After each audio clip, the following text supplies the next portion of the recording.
Hey everyone, it's Natalie Bencavanga, and welcome to another edition of Facts Over Fear. Many of you may not know this, but when I first started doing this work in the progressive political space, I started with a question of asking people, if you're running for local office, would you want to be interviewed? And I had 87 responses in 24 hours. And I realized at that point that local politics is an area that is often ignored and negated when actuality it's an area of politics that impacts our lives the most, is the stuff that's going on right in our own backyard. So I'm really excited today to have my guest, Rebecca MacTaggart, who is running for state representative in Pennsylvania's 48th House. Rebecca, thank you so much for being here. Thank you for having me. Absolutely. So voters in this district, they're not talking about abstract political fights, right? They're talking about whether their kids can get the education that they deserve, whether their paychecks can make it to the end of the month, or gasp if they could even put a little away or towards a vacation. That's a novel idea. Whether their parents can age at home with dignity, and whether the place they love still is going to feel livable in 10 years. So I really want to talk about the real world impact of state policy and how it really impacts our families, our rural communities, and the long-term future of Pennsylvania. So before we kick things off, can you first share with everyone where the 48th district is roughly in Pennsylvania, and what does it mean to be a state representative? What does that role entail? Yeah, sure. The 48th district encompasses a lot of Washington County, broadly Mhm. speaking. A Mhm. lot of townships. We'd be here forever if I was listing them. There's a lot of townships in Pennsylvania. A lot of There- those. Okay, Washington County. We got it. there- uh, There's suburban ish townships and very rural townships. Mhm. And then let's talk a little bit about the role as a state rep. What does that entail? What does your job mean when you become one of those? Well, besides just representing the district and people within it, which is the most important part, I think, is that a rep will write laws and vote on laws, advocate for funding when it comes through, especially as it relates to the county. You'll see things like, there's funding available for EMS, or there's funding available for parks and recreation, and then kind of bringing that, saying, okay, we want a piece of that pie too. Mhm. But it's also voting on the state budget, holding state agencies accountable, things like that. Mhm. So let's talk a little bit about your why. Can you share with everyone what you've done prior to wanting to run for state rep, and why did you want to throw your hat in the ring? I mean, it's kind of I would say it's a hostile environment right now to be in public policy or making, in public life. Yeah, yeah.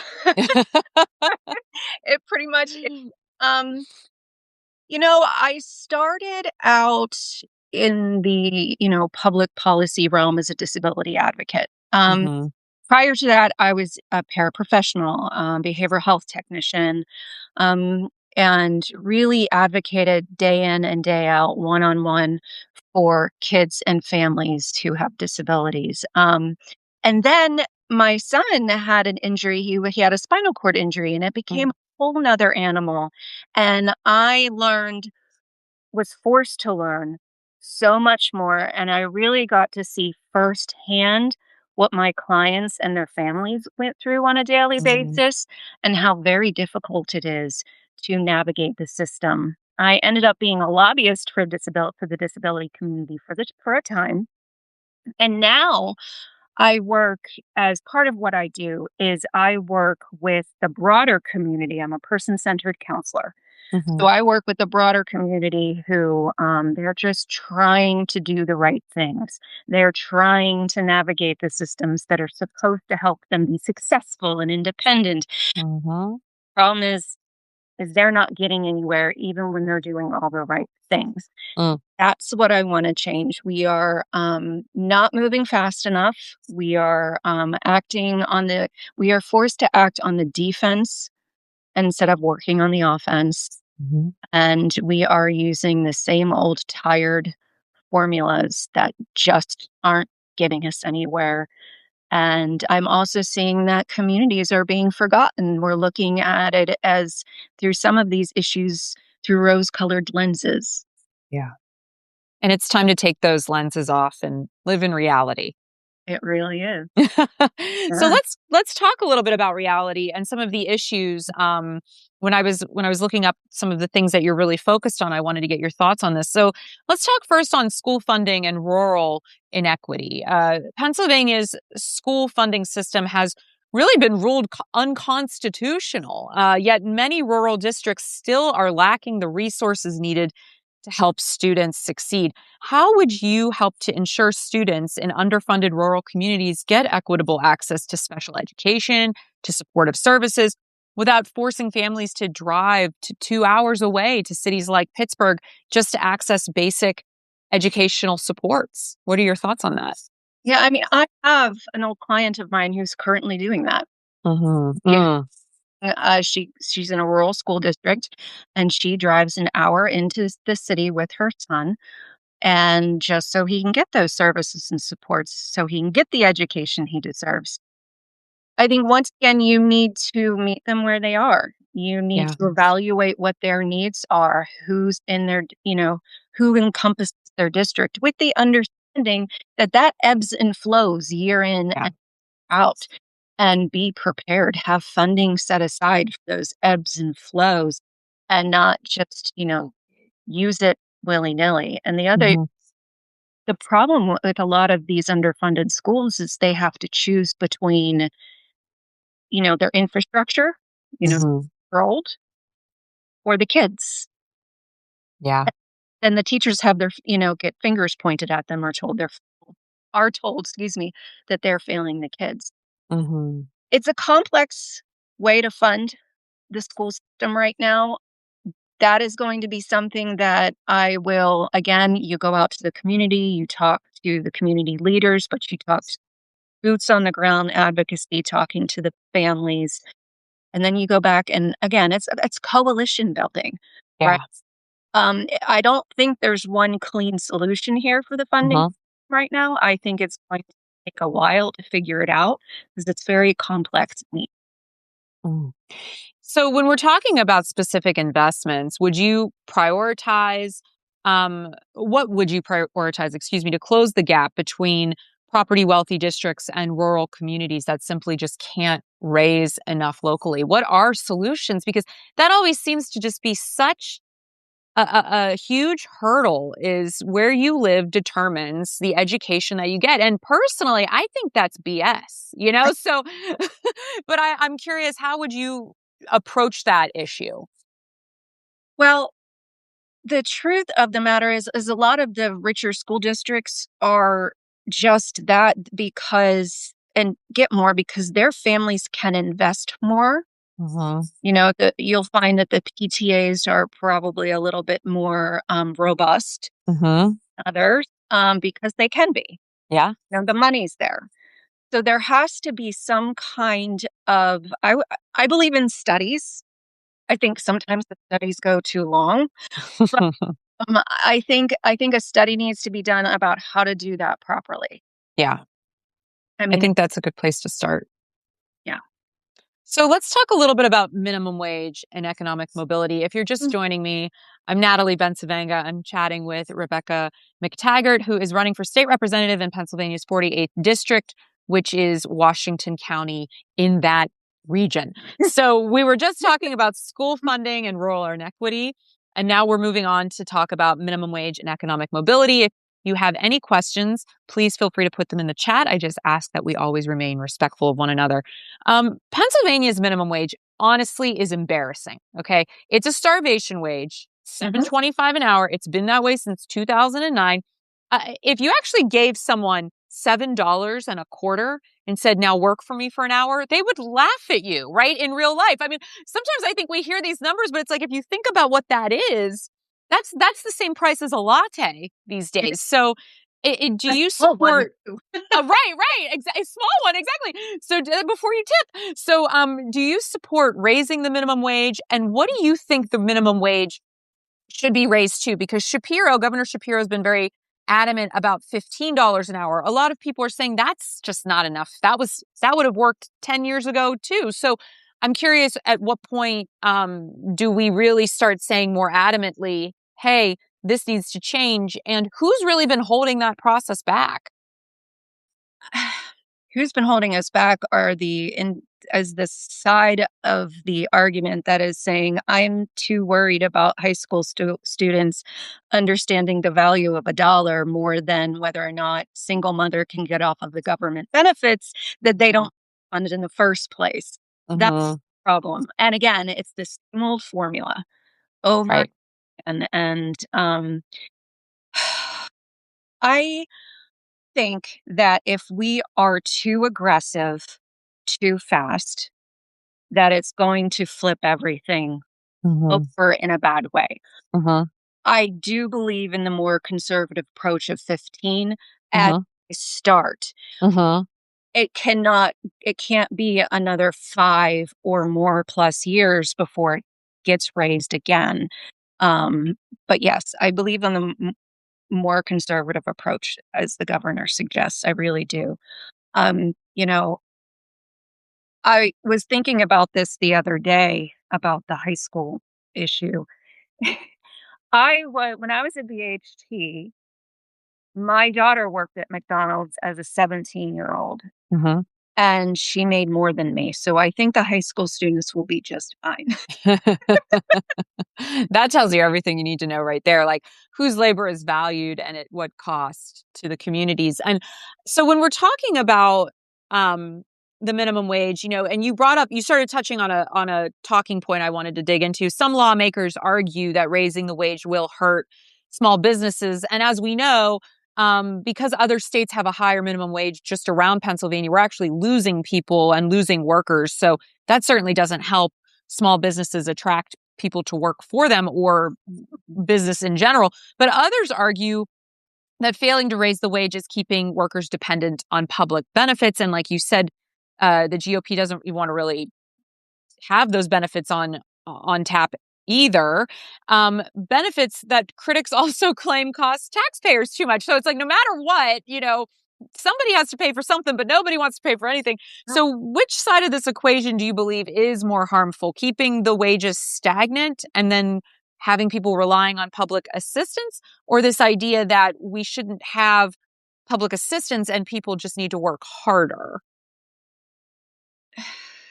I Or think do you think it's the same argument? I think the argument of people having to work harder is, excuse my language, bullshit. No. Listen, how much harder are we supposed to work over here, right?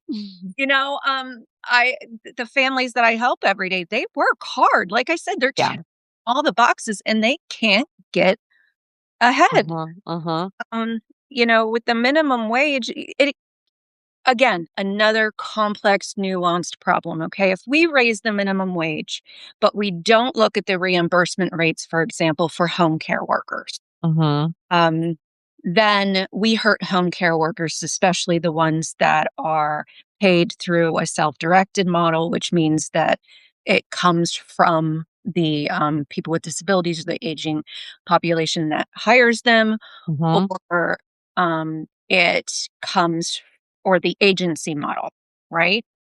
So we can't, in my opinion, I don't want to raise the minimum wage unless we can also raise the reimbursement rates for home care workers.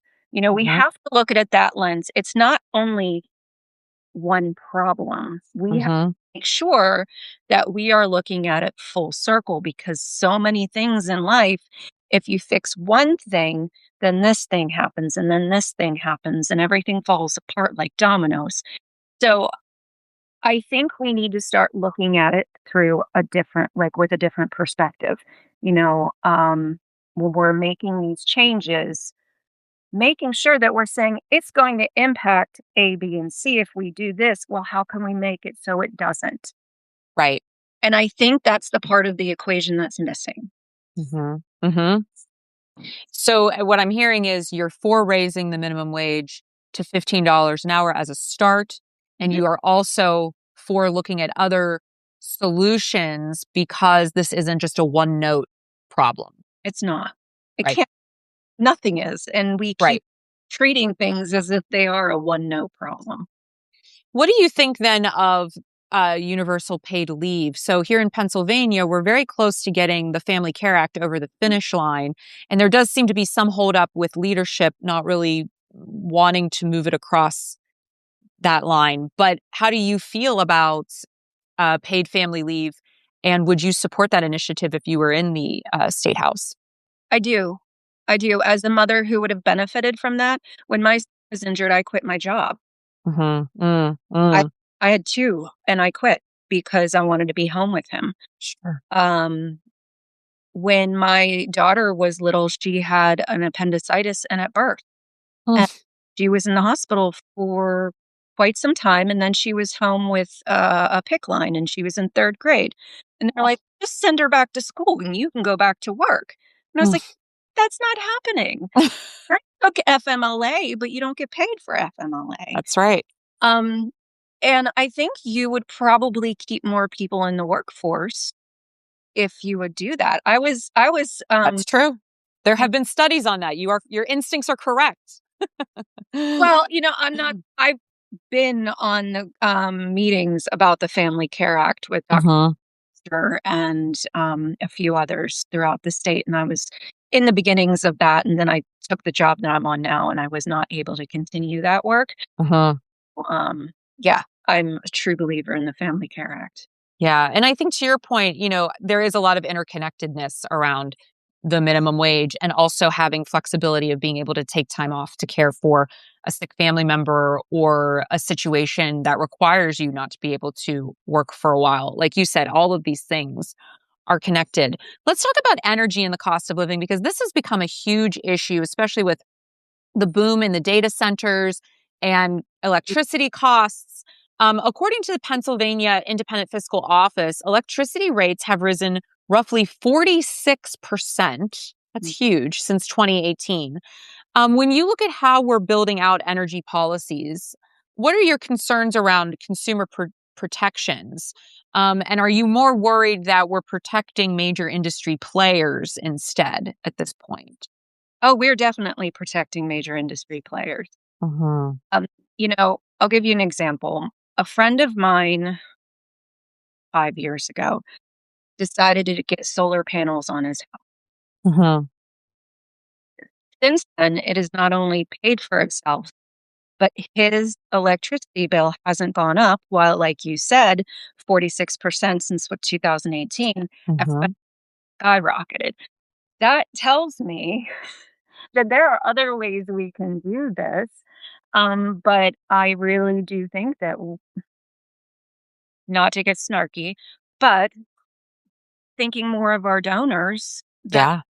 than actual solutions to this problem. Amen to that. And that segues into the data center and community impact a little bit too. As like I said, we've seen a growing interest here in Pennsylvania for data centers, which I find problematic for a lot of reasons. We haven't really talked about the environmental impact of these centers either. We also know Pennsylvania is an epicenter for fracking and all of these other things that are releasing God knows what into our air and water. And none of this really seems to be being addressed by anyone in a real meaningful way at the policy level. What we're talking about, though, with the data centers, I've had a lot of conversations with community leaders, with other journalists, and just community members on my Substack and in other spaces. What are some safeguards that should be put in place before communities approve these projects, in particular around the water and land use, the grid strain? Because it seems to me there isn't actually a lot that a community can do to prevent a data center from coming in. We are seeing, however, when community members show up in droves, the data centers uh, don't actually, really happen. We saw this recently, and I can't remember what state it was. I want to say Rhode Island, but I'm not sure. So don't quote me on that. But there were a few hundred people that showed up for a council meeting, and it was enough pressure publicly for the data center to then not be voted on, and instead they're getting a park, which is actually way better. But when you look at this is kind of like the stack of dominoes. Like, it's a problem on top of a problem. Like, we already have environmental issues in Pennsylvania. We already have energy strains, right, in Pennsylvania. And now they're looking to build these data centers here. What are your initial thoughts on that, especially being in Washington County, a rural community where a lot of promises have been made to your community members and have been broken time and time again around energy and fracking, and now with data centers? I am very concerned. Once again, we start making these, starting these conversations behind closed doors without, Mhm. and then something sneaks through that door. The community finds out about it, and what happens? They get scared and they get angry very, very quickly. As Mhm. if they had been more transparent about their plans, I believe there's a plan on Zedeker Station Road out here in Washington. There Mm. will be a public hearing on February 26th on it in South Strabane. But if without community input of where they go, that's something like that has to happen. Mhm. Um, if it's going to happen, my concern is that it was already tough enough to get the DEP to come out here in a timely manner when other things were happening. What if something of a grander scale happens? What if a fire happens in one of these data centers? Yeah. Um, I forget what they call it. It's a special type of material and a special type of chemical that you need to put out these fires that could possibly happen. And Wow. I don't think we know enough.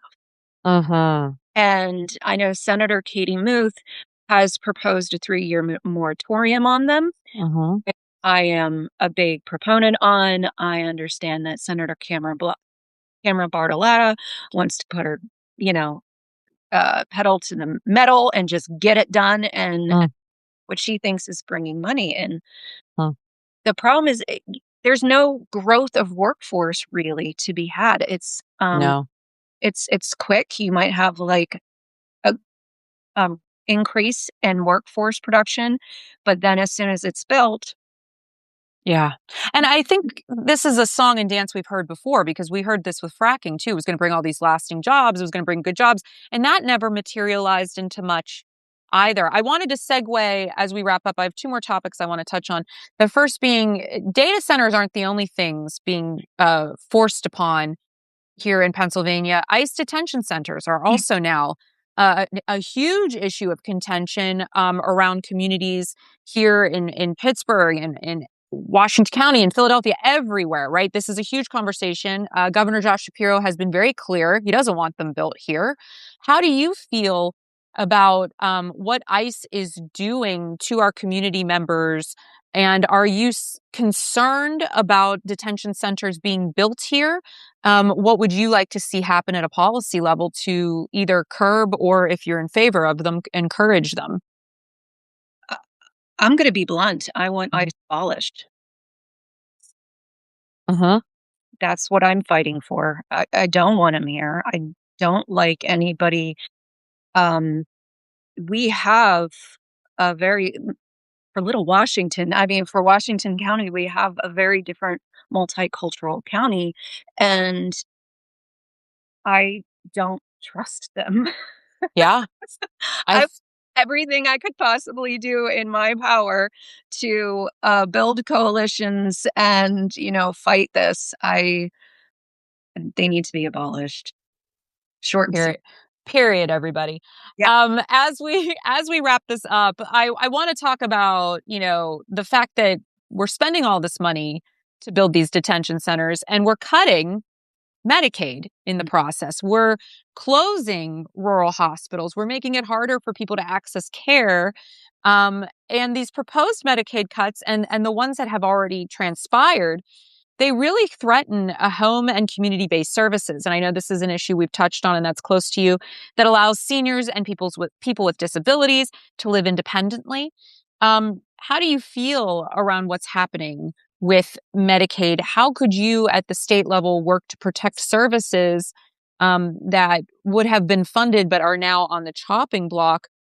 And I want to talk about a little bit around turning to emergency rooms as a last resort, as so many of these rural hospitals close. All of this stuff is sort of intertwined. So, can you just give your general thoughts on what can be actually done at the state level? Because we know these federal cuts are going to hurt people, and they don't go into effect until after the midterms. It's a whole thing. Right. So, just to explain what home and community-based service is, it what it's called up is part of medic. You know what? You are breaking up a little, so can you just Oh, lean into the camera a little bit? Thank you. Okay, try again. so home and community-based services come through what's called a Medicaid waiver. Hmm. And the waiver covers all the things Medicaid doesn't. And Hmm. we don't have to have it. A state does not have to have these waivers. It's a choice that we make as lawmakers. So my fear is that any of those waivers will go. These waivers take care of transportation, um, helping people get ready in the morning that can't do it independently, bathing, grocery shopping, all all the things that wouldn't be covered under health insurance. And there's different types depending on your disability and your age. And I strongly believe in this, supports and services that we have here in Pennsylvania currently as they stand. But I don't trust that we will be able to keep the funding. Um, how about this? I want to be almost like the watchdog Hmm. for programs. Hmm. They're Hmm. already struggling. They've been struggling for a while. We can't, we don't pay the workforce enough to keep people, to go into people's homes and help them and take them out into the community. And that's just going to end up with people being institutionalized, Hmm. or being rushed to the emergency room and the emergency room overrun, and it's the domino effect. Yeah. As we wrap up, and I just want to thank you so much for joining me for this live. If you joined in the middle of the conversation, fear not. I'm going to be posting this later today, so you can always check it out at any point in the conversation. Also, if you are running for local office or anywhere in the country, let me know. I'm always interested in having people on from any political party. I do not send questions ahead of time. I try to treat everyone fairly and provide space for anyone to share their platform. Um, Rebecca, why should people vote for you? Why do you want to do this? What would you do uh, to help make a difference? Why should people vote for you? I My job has given me the opportunity to be boots on the ground and really understand the nuances of what people go through in a daily life and how it is interconnected. And I really believe that I have that kind of superpower to be able to see all the angles. Mhm. Medicaid work requirements are, um, if you have a dependent 13 and younger, you are exempted. Mhm. What if you have a 15 or 16-year-old that has behavior problems but isn't necessarily diagnosed with a disability? What do you, Mm. right? Right. They're Right. sent home from schools. There are these nuances that are being missed, and I think they're being missed on purpose. And I'm Mm. going to do my best to be community first and understand the people that I'm representing. Well, I so appreciate you taking time and answering all of my questions and giving such thoughtful responses to the issues that matter to Washington County and beyond. If people want to learn more about your campaign, where can they go? RM at RebeccaMacTaggart.com. Awesome. Thank you so much for joining me, everybody. I'm going to be back here at 5 o'clock with Dave Young. He's the Colorado State Treasurer, and we're going to talk about the economic impact that ICE is having in communities and why he joined others in writing a very strongly worded letter to the Trump administration about how this needs to stop and soon. So join me back for that. Rebecca, I appreciate you. so much. Thanks for being in conversation with me.